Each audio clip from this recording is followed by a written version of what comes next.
All right, while we're getting everyone admitted and getting ready, somebody give me a thumbs up or a high or a heart if you can hear the audio. Hopefully, this will be the first time. All right, thank you. So far, no audio issues, Carl. Yes. We're living the vida loca. Okay, don't get us started. We could do one webinar of just us doing karaoke. Absolutely. And then nobody will ever join on again after they hear me sing. But okay. I do love me some karaoke. Me too. I'm just not very good at it. Junior year. Doing? Hi, Christy. Hi, how's Carl doing? We're going to talk all about Carl today. Great question. Yeah, that's a good way to kick us off. Let's see. Do we have to admit anyone? We've got 2 other people in the waiting room right now. So let's admit those folks. And then I think we can probably get started. What do you think, Carl? Okay. Yeah, it's 2:00. Okay. Hurry up before the Tylenol wears off. I'm kidding. I'm just kidding. I didn't take any Tylenol. This is the time to ask for a pay raise and everything else good. Right? Okay. Hi, everyone. We've got some new faces, too. Awesome. We're just going to get started here. We'll admit who we have now, and then Lucho and Angie and Nick, if you don't mind, is watching the waiting room. We can admit more people as we go. Hi, everybody who's watching us live on Zoom. It is Wednesday, September 10th, 2 o'clock Eastern Time, and this is our weekly webinar, Life Amplified. I am Jennifer Payne. Hello. I am the Executive Director for Amputee Aid. We are a Pittsburgh-based nonprofit. We serve folks nationwide who are living with limb loss or limb difference, right, Carl? That's right. Carl is the founder of Amputee Aid, and it's so good to have you back. Sorry I missed you guys last week. I was on the call, but laying low. Yeah, and we're going to talk all about that in a couple of minutes here. Last week, we had Kim, who's on our live Zoom as our special guest. And Kim, I wanted to let you know, last week's webinar was the most viewed webinar so far on YouTube. So kudos to you. And I'm saying that because for all of you watching us live, please check out the recordings too and follow, and share them. They're on YouTube. We send out the recording every Friday, okay? Yeah. And so if you're watching us live, put in the chat, especially for our new folks, where you're from. We'd like to know where's our reach and where you are watching us from. And if you're watching us on YouTube, hello to you too. Put in the comments on YouTube where you're from too, so that we know how far we are reaching people. Yeah. You should also know, for those of you joining us live, that we are recording this session. And although people on the recordings can't see your faces, we can see your faces. They will hear your voices. So be aware of that if you ask questions. On that note, we do want people to ask questions today, right, Carl? Yes, please. That's why I'm here. That's what this is all about. So jump in. Let us know what you're thinking. Let us know your thoughts, questions, anything. That's what this is for. You're asking a question that probably hundreds of people are thinking about. Mm-hmm. So. And if you're not comfortable speaking your question, maybe you don't want to have your camera on, or you don't want to have your voice on a recording, that's okay. You can use our chat feature. You can type your chat in, and Nick, Lucho, or Angie, who are behind the screen, and you'll hear us reference them during our webinar today, they can answer, ask your question. We got the Bronx. We've got Florida in there as well. Spring Hill, Florida. Hi, everybody. Indiana. Do we have any Detroit people? I talk about Detroit a lot because that's where I'm from. Detroit Lions. Rough week last weekend. We're not going to talk about Sunday. Steelers people are happy. But anyway, let's talk about why we're actually here. So we have been talking about Carl's upcoming and now past osseointegration surgery on our webinars. You can go to our YouTube page and watch the recordings if you're interested in the lead up to today. Today, we wanted to talk with Carl, taking a deep dive into the post-op life. Yeah. Right? And we're going to talk about what thoughts you had going into the surgery, what research you did, how you found the doctor and the facility, what the pain was like, where you are at now in your process. As you can see, we're not wearing a prosthetic because we can't do that for a while. Yep. We do have a mobility aid, which is over here. We'll pull it into the shot so you all can see how Carl gets around, in addition to the crutches that are behind him while he's, adapting to his implant.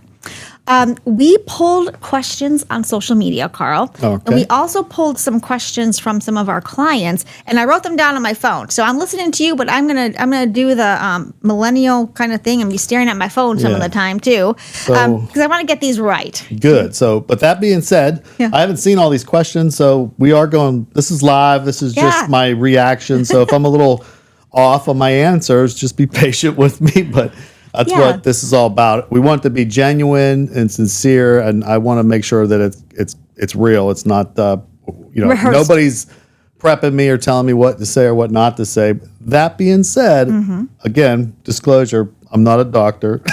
Good point. We're not giving medical advice. Yeah. Thank you for saying that. It's just my opinion and what I personally am going through. So, But overall, I'm extremely happy. I can say that without a doubt. So that's a great disclaimer to start us out. We are not giving medical advice. I think another second disclaimer is we don't have a stake in the game. Whether you decide on osseointegration surgery or not, that's up to you. No one's going to give us a kickback. We don't work with a doctor who's promoting this. We just want to share this as an option for people living with limb loss.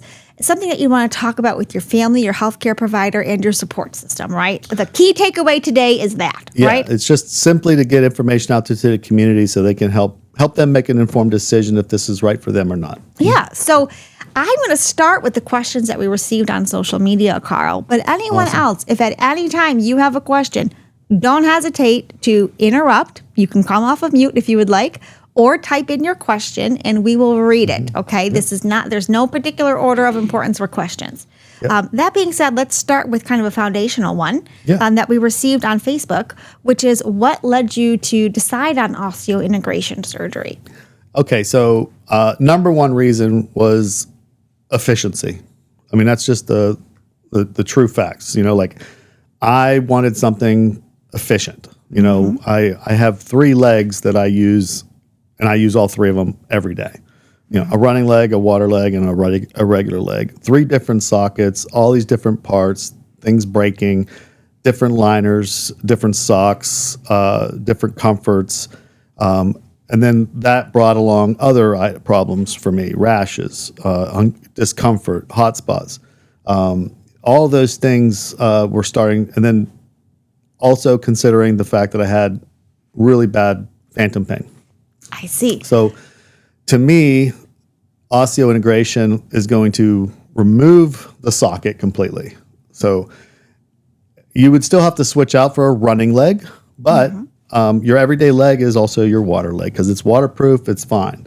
So that was the number one reason, and I know it sounds like several reasons, but convenience. That's what started the whole conversation with, wait, there's got to be something better than this, because it worked, but, and I had good days and bad days, but once I started really researching it, that's what led me to researching it and then ultimately making a decision to do the surgery. So I'd imagine for some people, the cost of maintaining 3 different prosthetics is also something to consider because you've got 3 different sockets. Just one socket is a lot.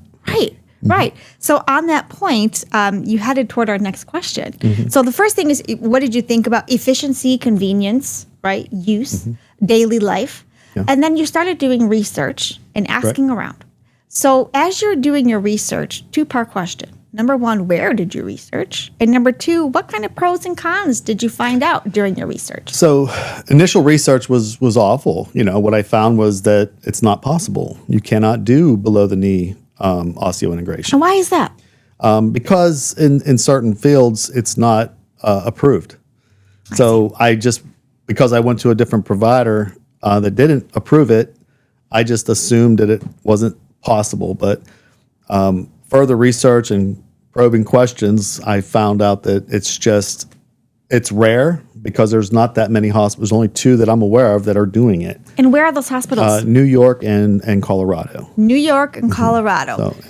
Specifically, I could talk more about those hospitals, but that's it. Those are the only 2. And then within those hospitals, there's only a handful of doctors that actually do the procedure. And some have been doing it, for a few short years, and some have been doing it for upwards of 11 years. And some of them have experience with above the knee, and they're now working there. But majority of those doctors that are doing it here in the U.S. are very, very good. Okay. Now, you mentioned that it wasn't approved. I think what you're referring to is below the knee Just below the knee, osseointegration. correct. As far as we know, the FDA has approved above the knee osseointegration. That is correct. Okay. And since you are below the knee amputee, you were finding originally no as the options. Yeah. My initial, insurance provider who my medical coverage was through, they didn't approve it. So, I see. So of course in my mind, it wasn't feasible. It must not be, but I kept researching. And, the other thing that came up was like, but if you want to do it, you're not ever going to be able to run again, and you won't be able to swim in water again. Yeah, talk to us about that, because you those hear were two cons about pros and cons. So cons, let's start with the cons. Not being able to run, not being able to swim. But I call them cons, but I'm going to go ahead and tell you that, yes, you can. Okay. So if you have that mindset and you keep digging, you'll find that there are many athletes out there that have osseointegration that absolutely run. They run marathons, and they also swim. Salt water is perfectly fine. Chlorinated pools are fine. I'll be honest with you, rivers and stagnant lakes and ponds probably shouldn't nobody swim in. Right. But for us, yes, it has a higher risk for bacteria infections, but there's still workarounds that too. You can cover it up. You don't have to, there's watertight seal things you can purchase that cover your leg and keep the water out. So there are many options. It's not a, you can't do this. It's we don't recommend this. So it's important that you really dig deep on your research. Okay, right. So you start at math. You're doing research. A lot of it sounds like it was online research. Online, I interviewed other candidates that had osseointegration. I talked to the doctor. I had my interview and consultation. I asked those questions, and some said no. Some didn't know. They basically said, "I don't think you can swim." But I heard an out. I don't think, meaning I don't know for a fact. So I kept going. Let's talk about that for a moment. For folks who are interested in getting a consultation, how did you go about scheduling it? Did you just pick up the phone and say, I need a consultation on osseointegration? I certainly did. There you go. It's as easy as that. I did, yeah. And did you focus on one of those hospitals, New York and Colorado? Or how'd you find out that those were the two locations? I initially found somebody online, and I tried to get a consultation with him. And he was booked out 3 weeks, and then the other doctor was available the next day. I see. So I went with the other doctor simply out of convenience. Okay. And turns out we hit it off. He was exactly who I was looking for, and he did a great job. He was very personable. He answered all of my questions. He was very open, blunt about the cons and the pros. We went through them. He answered all my questions. I took it a step further and made the appointment to come up and actually see him in person, visit the hospital, took it to that step, and then actually scheduled the surgery. Looking back on it now, would you recommend, if possible, that people do the consultation in person so they can see the facility, or do you think virtual would be okay too, or does it depend on the person? I think it depends on the person, but I think virtual would have been fine. Okay. So what kind of questions did you ask during your consultation? Well, I started with those. Look, I love being able to have an active lifestyle. I want to be able to swim. I love boating. I like fishing. It's going to get wet. Is it a concern? Yes, it's a concern, but it's treatable. Even if you do get a bacteria infection, antibiotics over the counter, or keeping it clean, you're going to have to be a little more vigilant when it comes to that. But it's 100%. It's not recommended. But they would tell that to anybody that was swimming in a river that it's not recommended, right? Right. I mean, I don't think you can swim in the Allegheny. I think I'm almost positive that they're telling everybody, do not swim in the Allegheny River. Right. For those of you not in Pittsburgh, the Allegheny is the main river here. And by the way, I see Derek from Pittsburgh. Hi, Derek. Thank you for putting in your location. If you've recently joined us since we started, we're collecting locations. So if you can put your location in the chat, we'd love to know where you are from. And you can unmute or type in a question at any time to ask Carl questions about his surgery. Okay. So you asked about swimming. Yeah. Running was a big one for me. I did not want to give that up again. Because that's what you do. You are a runner. Yeah. And physically, I'm not. But mentally, I am. Yeah. Physically, I'm a horrible runner, but I have to do it. Yeah. Like a lot of us. Yes, that's okay. So that would have been a for me, that was a deal breaker. If they told me, no, you can't run, I would have said, never mind. Okay. I'd rather have the phantom pain. That was just for me. That was a con that I would not be able to live with. But he said, listen, I'm going to introduce you to this guy, talk to him. He runs with a below the knee amputation. And the conversation I had with him was really positive. He was always an athlete, and it didn't slow him down. He was heavier than I was, so it's just one of the things they probably don't recommend, because especially in the beginning. But once it's fully healed and you're loaded and you have the proper prosthetic attached, running is not an issue. So it sounds like talking to another patient was helpful to you. Correct. And persuasive to you, do you think? Not at all. He just said, I love it. I would do it again. And he highly recommended it. So that's maybe another takeaway for folks viewing our webinar is not only obviously consult with a doctor, and if possible in person, but virtual as well, who's going to perform the surgery, and ask the hard questions, but also, if you can, ask for a referral to a patient to get more candid, personal, from someone with lived experience kind of advice, right? Yeah. Okay. And some of the soft questions, about pain management, what's to expect, how bad is it? Yeah.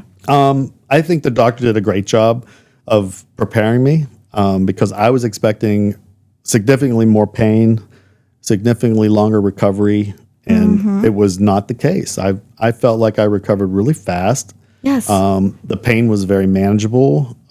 Compared to an amputation, it was extremely manageable. I was going to go there next, because that is one of the questions that we received on TikTok, which is, what were you expecting the pain to be like?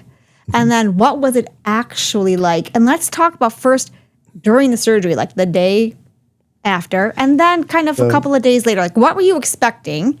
And then what was it actually like? Okay, so I was recommended not to do this, but I pushed the issue, which was they wanted me to stay at the hospital for 2 nights, and or at least one night. And I said, no, I really would rather be home in my own bed, close to my, friends and family. And they understood, and they said, it's definitely possible. We just wanted you to know you could be in some pain. It could be uncomfortable, and you're definitely not going to be able to drive because of the medication you're on. So you're going to have somebody take you home. So, okay, that's not a problem. But the morning of, the anesthesiologist she said, no, wait, you're going home. She didn't know. And I said, no, I'm leaving as soon as we're done here. So she said, okay. So she took some notes, and then I found out afterwards that she did me a solid, and she actually extended my block, which normally a block would last 12 hours. And we're talking about a pain blocker for those of you who don't know. Yes. Yeah. And she gave me an additional blocker so that she wanted to make sure I made it home with not being uncomfortable. But she also gave me some precautions, just because you're not hurting. Be careful. Don't hit it. Don't touch it. They even put notes on they put a piece of tape and said, don't touch this. On your limb? Yeah. Okay. And then when I remember I peeled down because they didn't want me to go on the stand on my knee for 3 days, because you can kneel on a scooter or something. They said only crutches for the first 3 days. And then when I pulled the bandage down, there was a smiley face to remind me not to get on my knee. Not to get on your knee. Okay. So, but that was the extra care that they took. They listened to me, and they did. I made it home with no problem. The block, the nerve blocker did not wear off until 2 a.m. So thank you. That was wonderful. I'm laughing because I'm kind of thinking of like when you're a parent and you leave a sticky note in your kid's lunchbox. That's what they did. It's kind of like that. It was like a lunchbox. And you discover it when you open your lunchbox. Yeah. Okay. 100%. But so you had an extended pain blocker. Yep. And were you prescribed any other kind of medications? Yes, they sent me. Okay. They actually had them called in to back home here in Pittsburgh. So when they did that before I left, so I knew on 6 hours I would be able to walk in and pick up my prescriptions. Yeah. So family did that for me. My wife picked them up. I had some very low dose oxycodone that was to take as needed. They gave me some extra strength Tylenol, same thing, take as needed. I got a 10-day supply of anti-inflammatories to keep any kind of swelling down. and they gave me some bandages and some gauze to help me. Trying to think of, there was other, smaller things that probably I don't think I took them. I didn't need them. Okay. I hardly used any of the oxycodone. I took the Tylenol during the day. At night, I just had over-the-counter Tylenol PM because I was having a hard time sleeping the first 4 days. Yeah. And it was mostly because it was just uncomfortable, not because it was throbbing and like severe. It was just enough that it did keep you awake. And I think there was other things going on. It just had a hard time sleeping. Let's so just as a refresher, so you stayed one night in the hospital? No, not at all. No nights. So I checked into the timeline. Hospital. I had to be there at 5:30 a.m. I mean, I got there 5:20. I was seen immediately. They filled out some paperwork, signed me in, and then sent me to another floor where I waited maybe 10 more minutes, and then they did like a quick intake. I did a little river dance about, hey, how are you going to pay today? And I was, it's like, and I had to roll out of there. Right. But then I went to a waiting room, and they said they'll be out soon. I was in that waiting room for probably less than 20 minutes. They took me into a patient care room. I had a view of the Hudson River. It was beautiful. While I was sitting there, that was where they prepped me. They gave me an IV. This was probably 7 o'clock at this point. Okay. For the next hour, I was seen by probably 3 different people, like nurses, just helping me get ready, shaved my leg. So IV was done. And then the anesthesiologist came in and we had a conversation. Oh, got it. And then the doctor came in. We talked and he said he was excited. He initialed off on my leg. I filled out some other paperwork because I agreed to allow them to do research, which is just basically me volunteering to do questionnaires every 3 months to see how my progress is going for their own study. Sure. At 8 o'clock sharp, they started wheeling me to the operating room. By 8:30, I was out. You were out. Okay, so how but long according was to the surgery? notes, the surgery started at exactly 8:51. Okay. And I was done at 10:36. Really? So at 10:36, I was taken to a recovery room. I woke up feeling amazing. You did. I felt so good. They gave me snacks. I ate immediately. The guy across me was miserable, didn't want his lunch. He was upset. So I asked if I could have it. I ate his lunch. And then I said, how soon can I leave? Yep. I signed a release. They called my prescriptions into my pharmacy. I see. At 1 o'clock in the afternoon, I was already in the car on my way back on the turnpike to Pittsburgh and, calling and talking to everybody, letting them know it went great. Yeah. So from 5 a.m. to 1 o'clock, I was done, gone, and on my way home. And, and this was with the consent of your healthcare providers. So, and you did sign appropriate paperwork. So we don't want to suggest everyone will have that quick of a turnaround time. But that's what you did, and in part because of the cost of it, which we're going to come to in a little bit. Sure. I see Van Gregory has his hand up, so I wanted to see if we could see what question he has and maybe weave that into our conversation. So go ahead if you'd like to unmute yourself, Van Gregory, or type it in. We'd love to hear your question. Yes. Hopefully I'm coming in clear enough. You sir are. Okay. How long have you been with your procedure? Do you have a natural pain tolerance? What did they do with the fibula bone? I think bones they go into. And I forgot the other one. There was another one. I'll think of it and type it in. Okay. So. Did you have to do any type of bone density testing prior to this procedure? Yes. Great questions. Go right ahead, Carl. Really good. Okay, so the first question was, what's my natural pain tolerance? I think it's high. I think most people in the amputee community have been through a lot. If you've had multiple surgeries, I would assume you pick up that you have a higher pain tolerance just because you've been through it or you know what to expect. So mentally, I think there's that. And you're a military guy, and I have to say on behalf of all military people, including my partner, you all have a high tolerance level, generally speaking. Okay. Yeah, and I'm not smart, so that helps.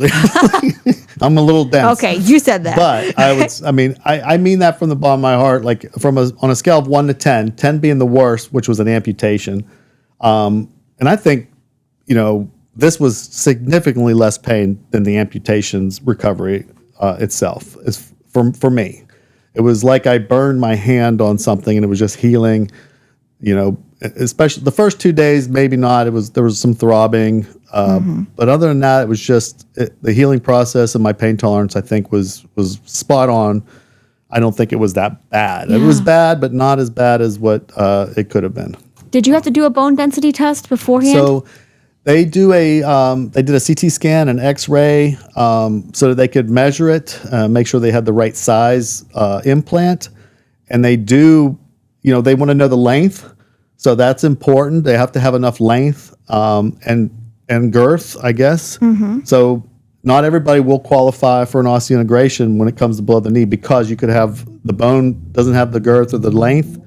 And the reason I say length, they don't need a lot of space, but sometimes they don't want to go too deep because if you want to ever have like a knee replacement or something else that may need to be done, they don't want to put you in a situation where you can't have that surgery. So they have to keep it a certain distance. So, if I said I don't care about having knee replacement surgery when I'm older, then you can opt to go higher. But those are the kind of the questions you would have to ask your doctor. But they definitely measured, they definitely studied those CT scan and the X-rays, and they decided that mine was fine the way it was, and the bone was dense enough and it had the right girth and length. And what did they do with the bone?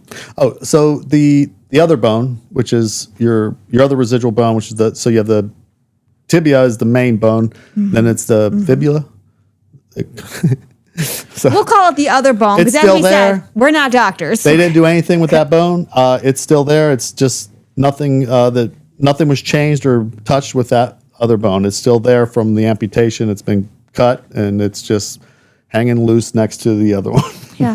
And when was your surgery? That was the other question that Van Gregor. Like, how many days has it been? August 29th, which was a Friday. So about 11? a week and a half. Yeah. A week and a half, 10, 11 days ago. Yeah. Today's the 10th, so 11 days. Yeah. Mm-hmm. So if you have other questions, you're welcome to put them in the chat or put your hand up or just unmute and interrupt us.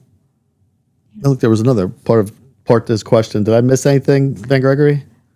I think we covered them all. No, we covered them all. Okay, but if you have more, please ask.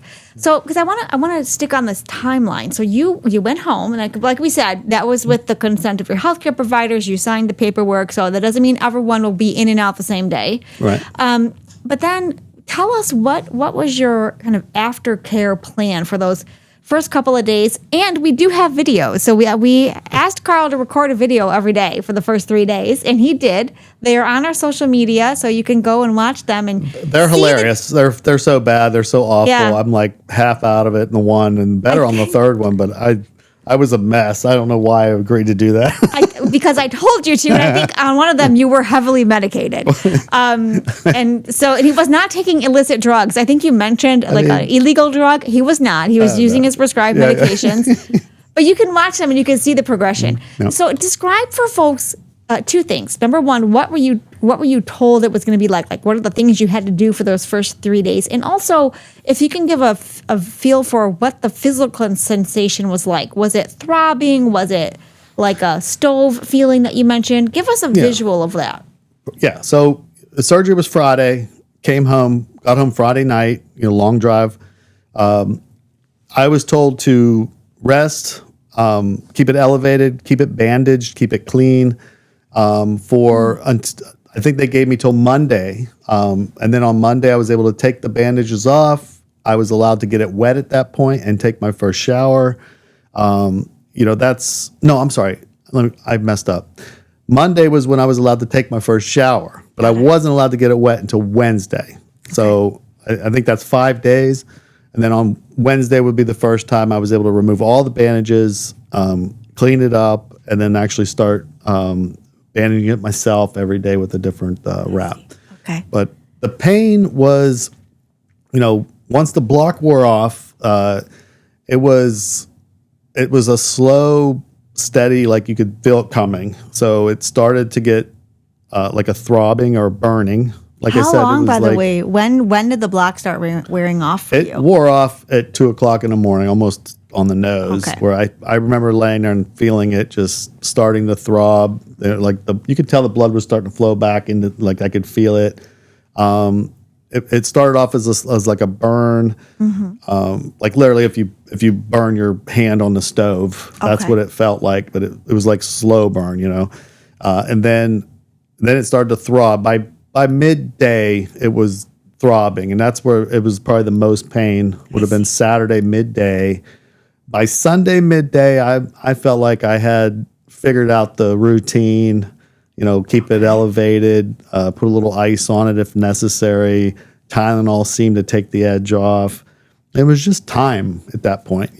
Time was what I needed, and eventually, I made it to Monday. I made it to Wednesday. I was, once I started showering, I just felt good about myself. You're able to keep it clean, and I couldn't wait to come back to the office and see everybody and stuff like that. So how would you compare this pain to the pain immediately after your amputation?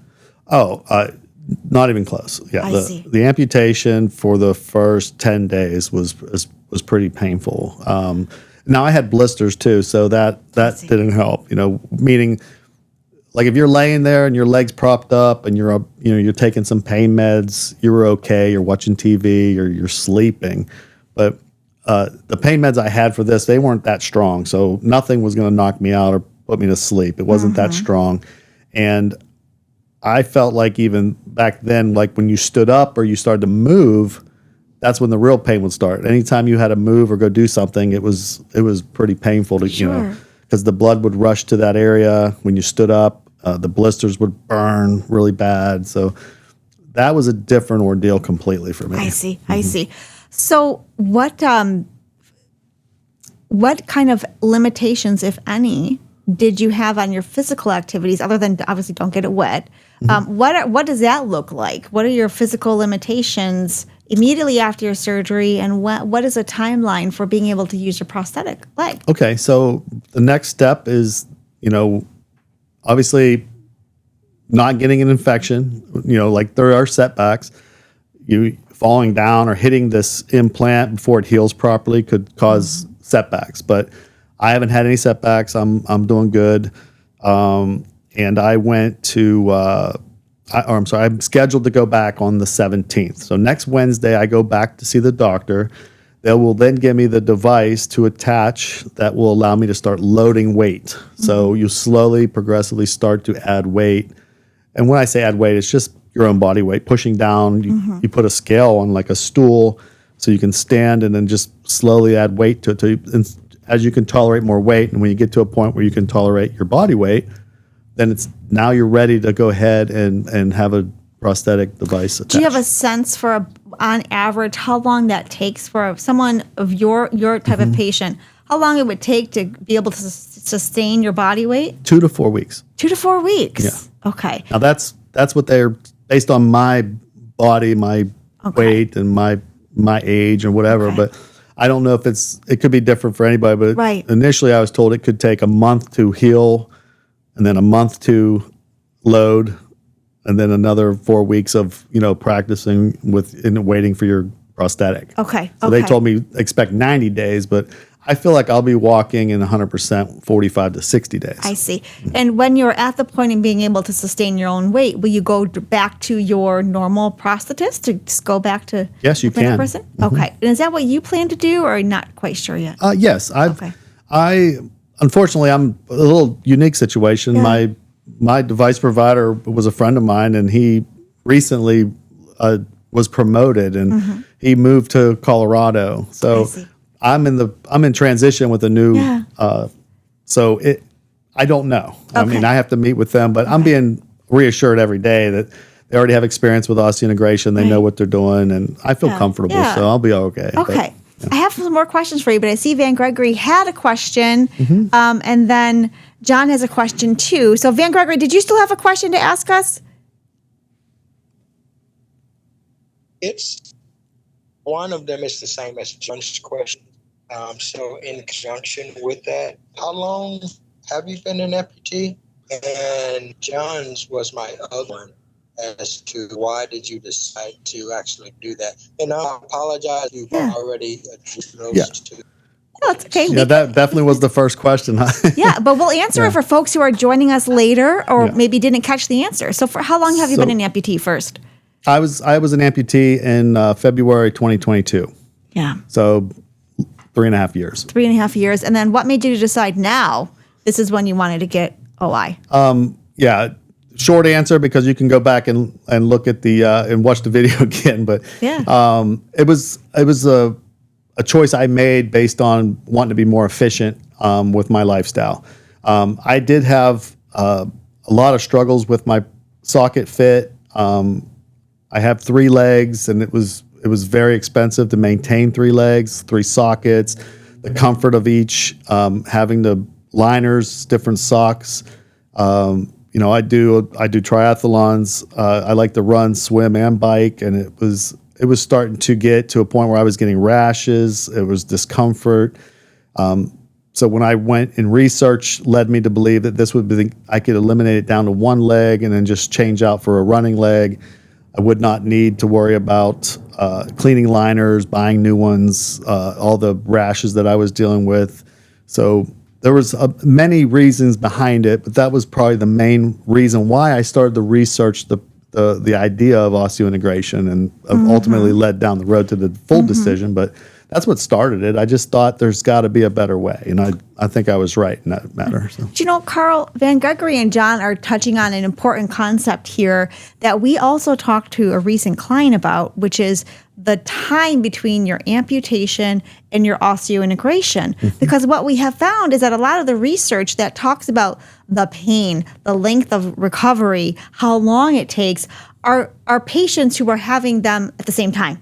Their amputation and osseointegration. Yes. And there's a distinction when you've had that longer period of time, your recovery might not be as long, but it's certainly not going to be the same as if you're doing everything at once, right? Yeah, and I think the reason behind that is, just to give you kind of a little snapshot of what who started this. It was not started here in the U.S. It was done overseas, Europe, Australia.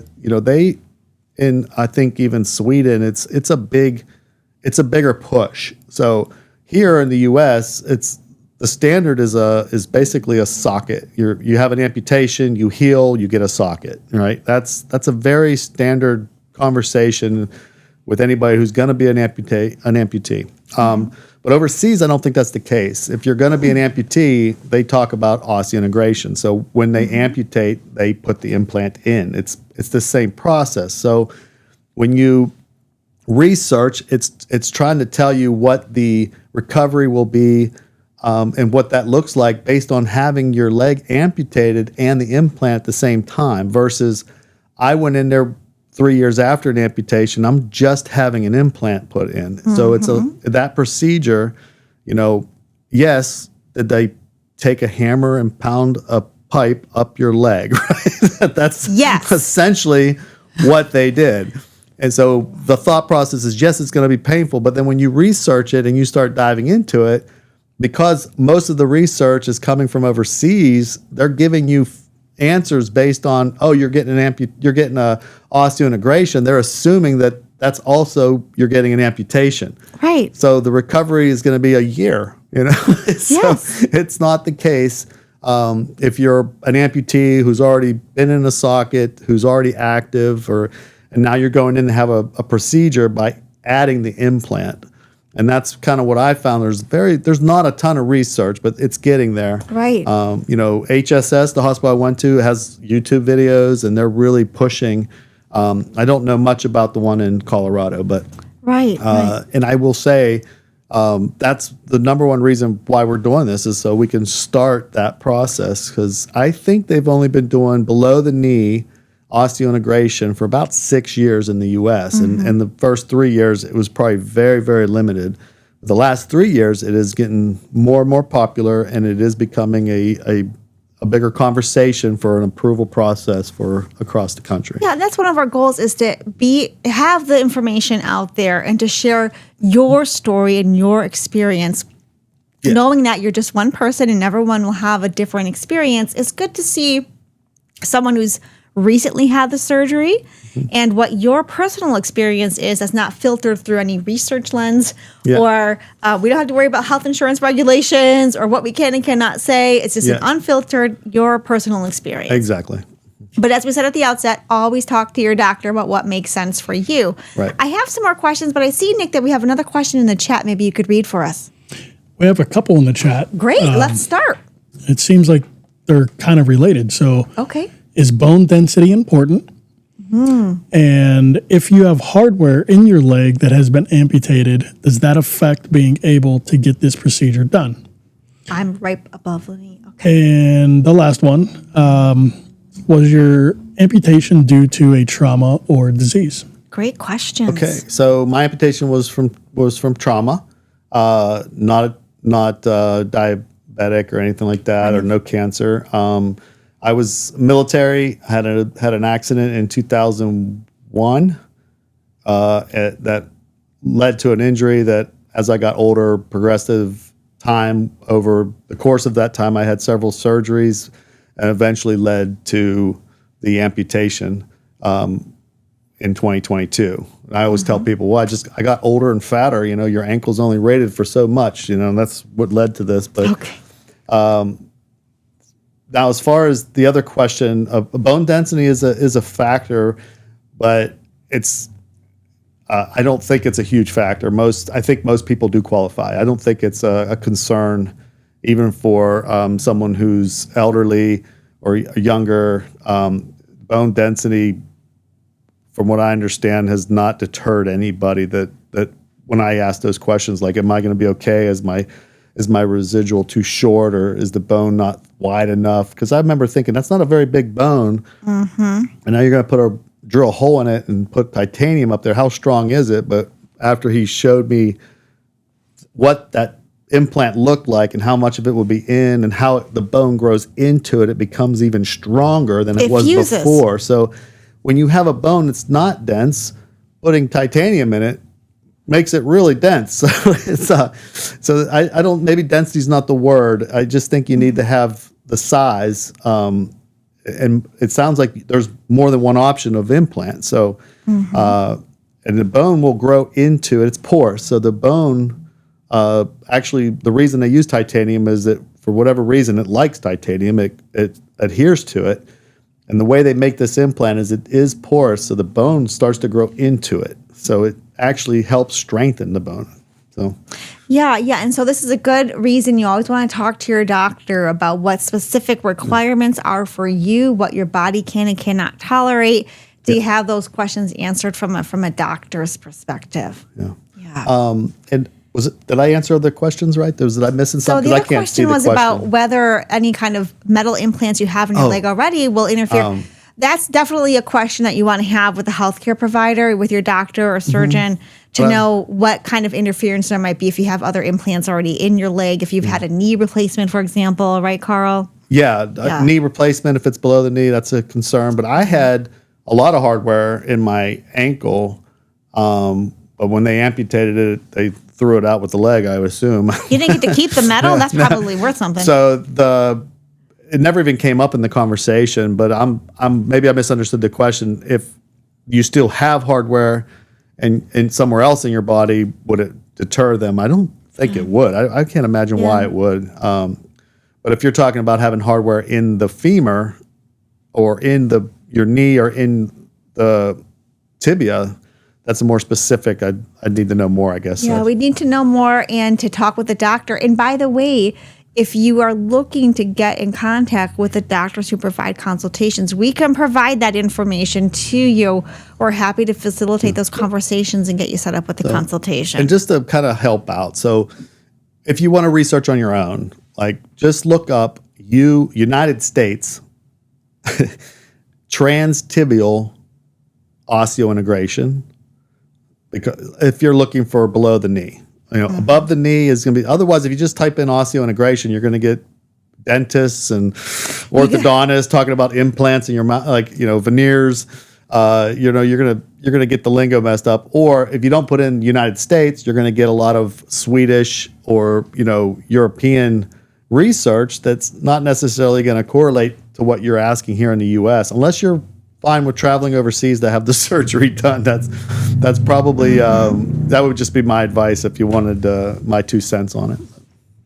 Yes. Okay. So we have another question here, Nick, if you don't mind reading that one to us, and then we'll go back to some questions that we receive from clients. Sure. What if you have vascular issues like blood clots? Don't know. We don't know. That is definitely. I can find out though. I have a consult next week. I'll ask that question, but I know I took a baby aspirin to make sure I didn't get any blood clots to help with blood flow.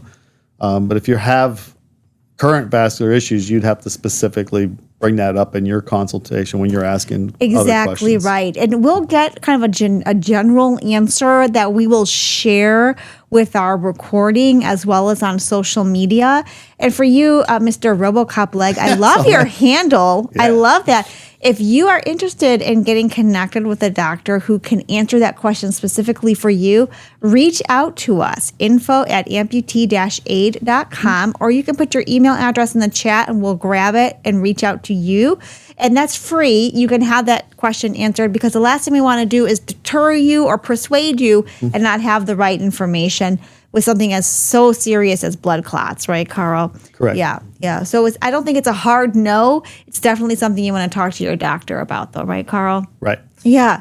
So on that point, one of the questions we received from a client is, in having these conversations, is there any conversation you have to have with your prosthetic provider, either before or right after your surgery? Definitely before. Okay, let's talk about that. Yes. Just make sure he or she is comfortable with osseointegration. It changes. It's, in my opinion, it's easier. You're not, the socket's very difficult to get right. And that's 90% of the comfort problems, but getting the right foot, then it just comes down to the attachment. So they need to know before, because whoever your provider is needs to communicate with the doctor, because they're going to put this attachment on the end of your leg, basically. It's attached to the end of the stoma. So there is no Osher, Ottobock. They don't sell or have a connector for this. Unfortunately, there's only one specific connector. There's a monopoly on the connection for these things. So there's one connector. Okay. I'm sorry. There's only one company that makes that. Got it. They need to know which type it is so that they can buy the right adapter for the type of foot that they want to provide for you. Got it. So they'll need to know that up front, so not to delay the process of getting your leg attached, because it's going to be difficult. But there's so much coming down the pipe right now. They're making a quick connect. They're making more products every day because this is getting more popular. But today there isn't a specific click on, that's really quick. It's, when I say fast, but I mean, it probably takes less than 2 minutes to attach a leg or take a leg off, which, is significantly longer than just popping on your socket if you already have your liner on and whatnot. But if you're leaving it on, you're leaving it on. You can sleep with it. You don't have to take it off. You can get in and out of the shower with it. There are no liners. It's just direct connect to you. Yeah. If you want to switch it out to a running leg or take it off, you're going to need a tool, and you just have to take it off that way with the tool. But they are getting more products coming that I'm told that within the next 6 months to a year, they'll actually have a connection that will connect to the stoma, the Oprah, they call it. Okay. And then I'll be able to direct connect in less than a minute, and it'll be a tight fit that doesn't hurt.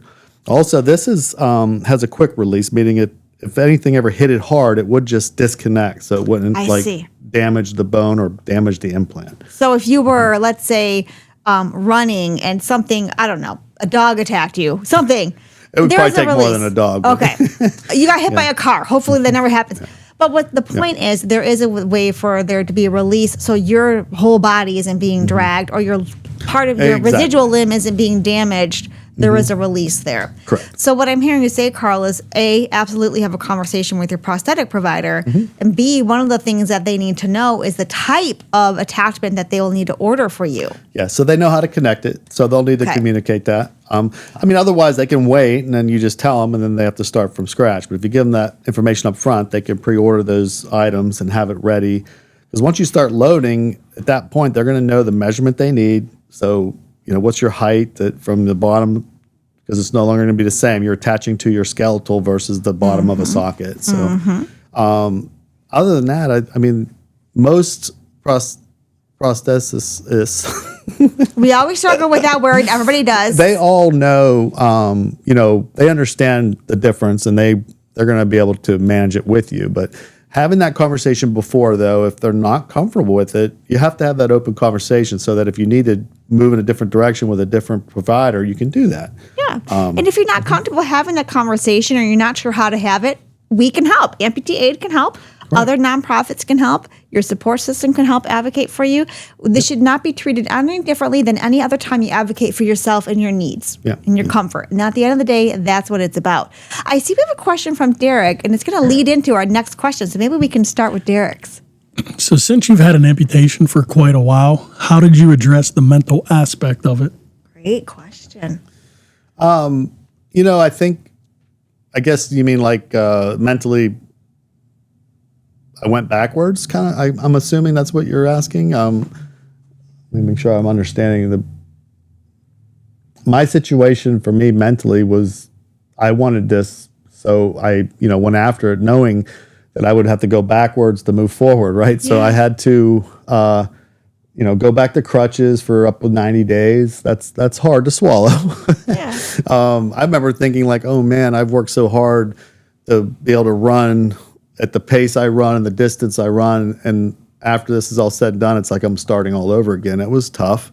But I just felt like, it's a setback, but I really think this is going to make my life so much better.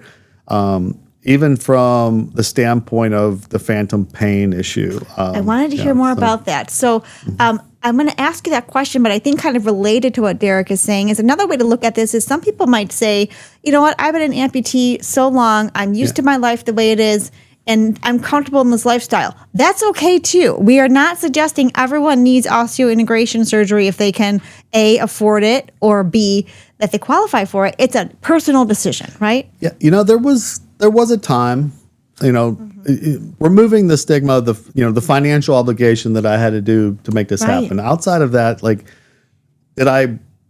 there was other things that I remember thinking like, should I do this? Yes, I'm able to run. I'm able to do these things.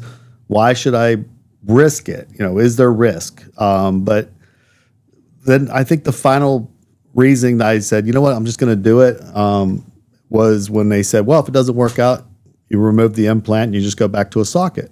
Like, that sounds so simple, right? So you might be out the money and the time, but you could go back. Yeah, but at this point, if you know me, I sometimes I make dumb decisions. I get it, but no comment. I feel like this one was so far has been a good decision, but I realize that it could have been a bad decision. I realized that things could have gone wrong. I could have got an infection, something, it could have been more painful. It could have been a lot of regrets. But at this point, in my personal situation, I don't have any regrets. I'm extremely happy with my outcome so far, and I'm excited for what's to come. So I think it's important to say that as well. But the main reason that I went and said I'm doing it anyway was because if it doesn't work out, I can still go back, to the socket. That's not going to cause me harm. It's just I'm losing a little bit of time. It's a minor setback so that I can go forward. And I am happy that I did it. And Okay. And I see we have some more questions there. Nick, if you don't mind, Van Gregory, maybe we can start with him because his hand's up and then we can read the questions that we have in the chat. Van Gregory, if you had another question, you're welcome to unmute and ask. Yes. I was curious when you just said the point about going back to a socket. What was the discussion like with the surgeon as far as concerning the marrow that had been removed out of the bone and how that would be affected? Would it be hollow, or are they going to fill it with another material? Because the implant goes up into, Right. what I understand, it goes into That is the correct. bone, and it has to be cleaned out, correct? That's correct. Some material out of the bone. Yeah, So the what was that procedure conversation to like? remove the implant, and they do fill the hollow portion of the bone back in. And I don't remember what the product is called, but it's, We'll find out. We will find out and share that with the recording too, so folks are properly advised. Yeah, it's not a severe. He actually gave me 2 case studies where twice. One was the guy had it removed because he didn't want the stoma, and he got to a point where he got elderly and he wasn't using any prosthetic, so he wanted it removed so he can go back to just being wheelchair and not having to worry about bacteria or anything like that. So he was fine to just pull it out and suture it back closed, so he didn't have an open stoma. The other gentleman had the surgery, and he was a weightlifter, and when he I guess essentially he went hard too soon. I see. He went back to the gym with his new leg, and he tried deadlifting 700 pounds, and it twisted. It wasn't healed properly. It wasn't ready, and the implant moved. He was concerned because he felt it, so he went back and told him he had some pain. He was lifting, so they did an X-ray, and they saw that it shifted. It twisted, so it wasn't fully healed, and it twisted. And this was, I believe, only 4 months from the time he had the surgery, so he definitely overdid it. But in that particular case, they pulled it out and reset it and sent him back to recover.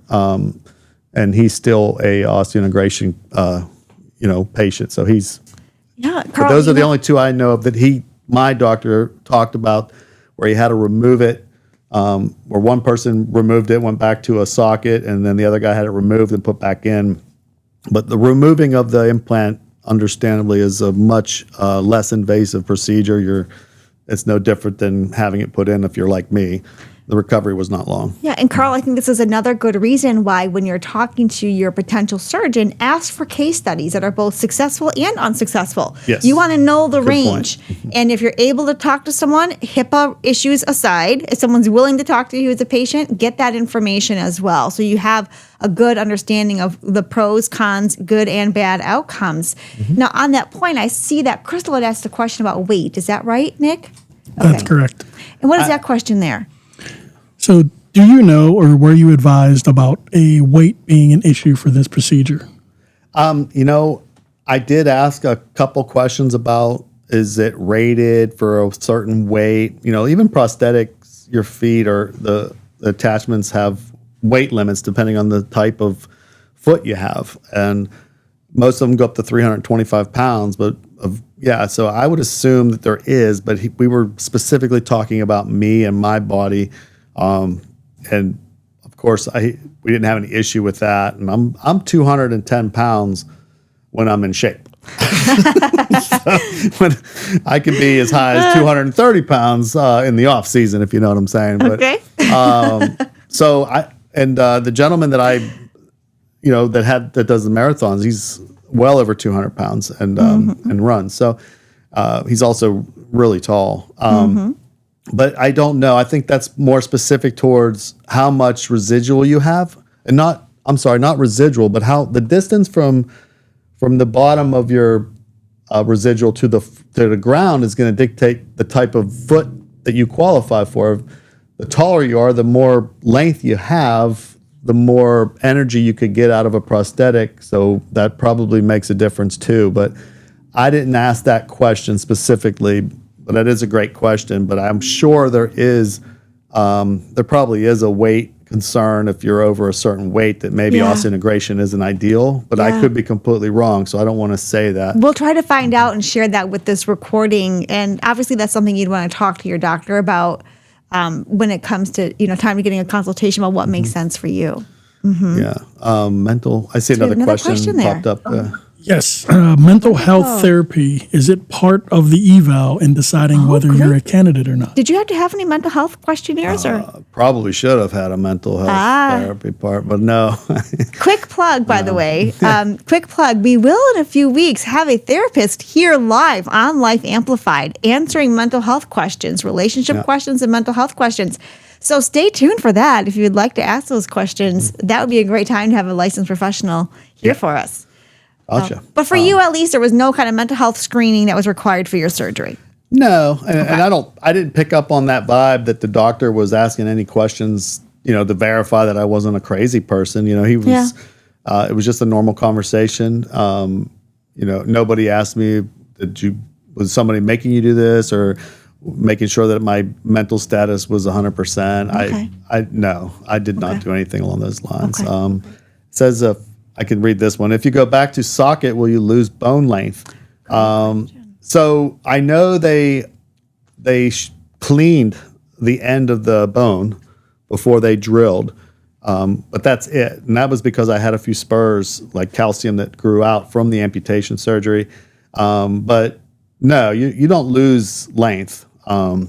It was a fraction, of it'd be like sanding it off. It wasn't like where they cut bone off or anything like that. Yeah. Yeah. Now, on that point, Carl, one of the things that you mentioned early on, and you alluded to a little bit, was phantom pains. And I want to kind of help close us out on at least today's conversation on that. And then we'll plug some topics we have coming up. Gotcha. That seemed to be one of the things that you were researching and then also wondering about how it might be different after your surgery. Can you tell us a little bit about phantom pain? Yeah, so phantom pain, we've talked about it before. It's just a disconnect because you have all these nerve endings and they still think you have a foot and your brain is sending these. For me, it's a lot of burning, tingling, feels like it's being shocked a little bit. You can feel your toes burning, but they're not there.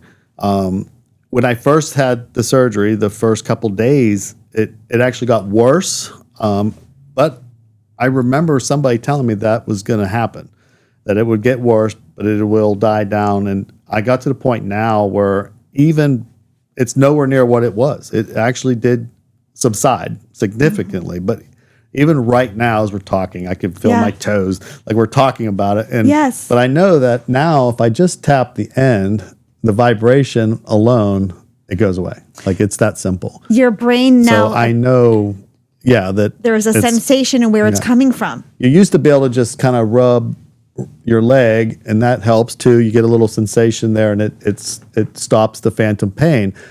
But if you're wearing a socket, there's not much you can do. You can knock on the outside or something. You have to take it off, but now I can literally just the vibration alone is kind of sending that message back. So it's a cleaner message to your brains. For whatever reason, it fixes that for me. So. And is the theory that when you are walking on a prosthetic leg that you'll be able to feel those vibrations up into your leg, your residual limb? Yeah. So with osseointegration, it's a direct skeletal connection. So you can feel the vibration in that prosthetic. So when it's hitting the ground, more. It's you definitely have more feeling when it comes to that. And we don't have a definite firm date when you'll be walking on a prosthetic leg. So for now, you're using a scooter, which is off the camera. Maybe we can have somebody scoot it in here, no pun intended, so we can see what we're talking about. This is how you're getting around. Yeah. And, if anyone, whether it's through osseointegration surgery or just for your daily life, if you are looking see the whole thing, but for a mobility aid. Please go closer. We can help you, or further back. This is Nick, by the way. For those of you wondering, the voice behind the camera. This is your mobility aid. If you are ever in need of a mobility aid, whether it's through surgery or not, just to help with your daily life, getting around, that is something that Amputee Aid can help you with as well if insurance is paid for a decent scooter, if it's not, if you're just buying it on Amazon, is going to be anywhere from $120 to $300. They come with a basket in the front, a ringer, brakes. Some of them have smaller wheels. They're much faster if you're going through an airport. But if you're like me and I wanted to be able to go outside on the sidewalk, there's a lot of bumps. The tires on this are a little bigger, so you don't feel the bumps as much, but it's harder to scoot. The other one, I just one kick and I can go 30 feet. This one, I got to kick it 10 times, go 30 feet. But it's either way, it's very handy. It carries your stuff. You just basically knee on it and scoot away. Yeah. So, we're coming up on the end of our hour with everyone today, and we could go and we will do a podcast, which is a very deep dive on your surgery experience as we have our follow-up appointments, as we learn about any effects on your body, the process for starting to walk. There will be more conversations. We wanted to capture Carl a week and a half after the surgery to see how it's going now, but we will have updates. So stay tuned, follow us on social media so we can monitor how you're doing and have more conversations like this. Absolutely. As we're closing out, a couple of things I want to say to everyone. First, cost. We did a whole webinar series on why Carl had to pay for a good portion of the procedure and how he navigated that because it is below the knee, not covered by insurance. If you have questions about costs specific to you, you can contact us. We'd be happy to explore that with you, find out what your carrier does and does not cover, and talk with you about how to negotiate those costs the way that Carl did. You can also watch that recording on our social media channels and on our YouTube channel if you want to know more all about the costs of this procedure, right, Carl? Yeah. And obviously the cost, I don't want anybody to be deterred. Like my personal situation and the type of insurance I have currently didn't cover it. But so I made the choice to do it through other means. But most, if not all, but there are some insurance companies out there that do provide and will cover the cost of osseointegration. So I don't want anybody to think that it's not covered. It may be half covered, it may be 100% covered. It all depends on your carrier and you personally. But for me, it was not covered, and I could have switched insurance providers and went down that route. But this was a timing thing for me, and really wanted to push that issue. So that's why. So watch the recording if you want to know more about that topic, and stay tuned in future weeks so we can have updates and see how things are progressing. Yeah. Next week on Life Amplified, next Wednesday at 2:00 Eastern Time, we're doing a round of hot topics. There is a morning talk show that does that, and we're going to mimic it. We're going to be talking about topics for folks who are living with limb loss or limb difference. We did some top 10 questions a few weeks ago for folks who are new to being an amputee. Now we're talking about all the rest of y'all, okay? The topics that are interesting to you. And we're going to need to have questions. So please come back next Wednesday at 2:00 right here at the same Zoom link. Hot topics next week. And in a few weeks, we'll have a therapist here. We've got lots of things coming up on Life Amplified. As always, you can get all the updates by signing up for our newsletter or for following us on social media. And until next time, thank all of you and all you new folks for joining today. Thank you, Carl, for being so transparent and sharing your story a week and a half after your surgery.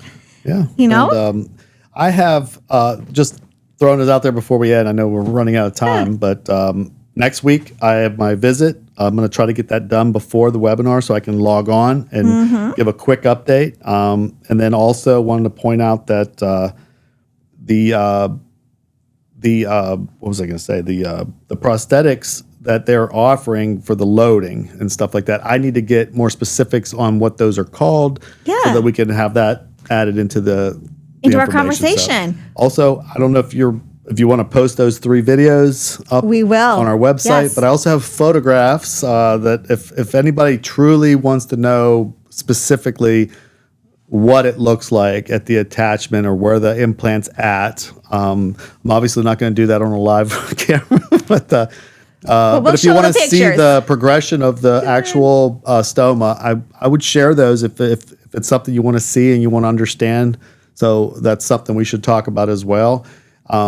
Because there is one other procedure that we didn't talk about, is sometimes your residual limb, if there's a lot of overhang or loose skin, they have to pull that out and they have to remove some of that skin. So the procedure could change depending on your residual and how well it's shaped. So that we didn't talk about that. Nobody asked that question, but it just hit me.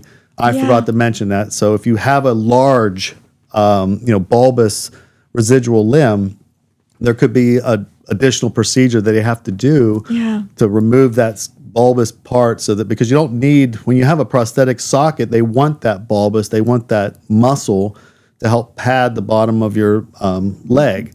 It's not necessary if you have osseointegration. So if it's too large, they don't want that to be a hindrance for bacteria or allowing like the skin to hang over it. Yeah. So they try to repair that as well, which could change your healing process and your recovery time. But thank you for bringing it up. There is so much more for us to cover on future sessions for Life Amplified, which we will. So stay tuned, and we will share the updates and the more specific information from this session in our recording. So follow us on social media and on YouTube. Sign up for our newsletter and our email so you can get all the information. And until next Wednesday at 2:00, have a wonderful week. Thank you, everyone. Oh, and hey, we will. Van Gregory, yes, we are 100%. available for guest speaking, and we would love to reach out to us any way you can, buddy. And thank you, Lynn and Crystal, for asking questions, and Van Gregory as well, and Kim and all of Dean. Good to see you too, and everyone. Thank you for joining us today. We'd love to hear from you individually and talk with you completely free. Or you can come back next Wednesday at 2:00, same link right here on Zoom. We'll answer some more questions. Okay, take care. Have a lovely week. We'll see you next Wednesday. Bye.